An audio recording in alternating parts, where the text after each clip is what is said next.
Well, I'm never going to talk about who's under investigation, especially organized groups who are jeopardizing the lives of our men and women in law enforcement. Earlier today, you heard Stephen Miller talking and you heard the president talking about these organized groups who are out there doxing law enforcement, having people swatted at their homes. That jeopardizes lives. And that's why it's so serious. None of these are pranks. This is an organized effort paying people to come in and commit acts of violence. So yes, we're looking at a lot of people, never going to mention what groups we're investigating. Is there any evidence that the president or is the administration thinking of sending the National Guard to New York?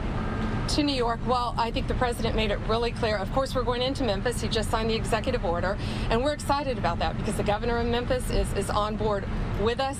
So are the 2 U.S. senators and law enforcement. So we're going to come in and do everything we can to make Memphis like we're doing here in D.C.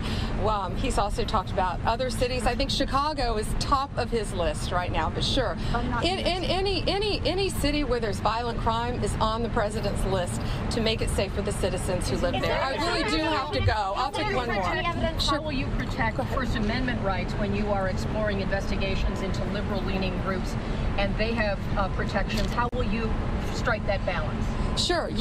First Amendment is one of our most important amendments, of course, in our Constitution. We will always protect the First Amendment. But you cannot create violence, and that's what's happening. When people are working together, you talked about RICO, it's RICO. When people are working in concert to commit crimes, the president was talking about people who are breaking up bricks, throwing it at police cars, people who are being paid to dox police officers, to dox victims of crimes, that can jeopardize lives, and that's when you cross the line from First Amendment to a crime, and we will prosecute. I really do have to go.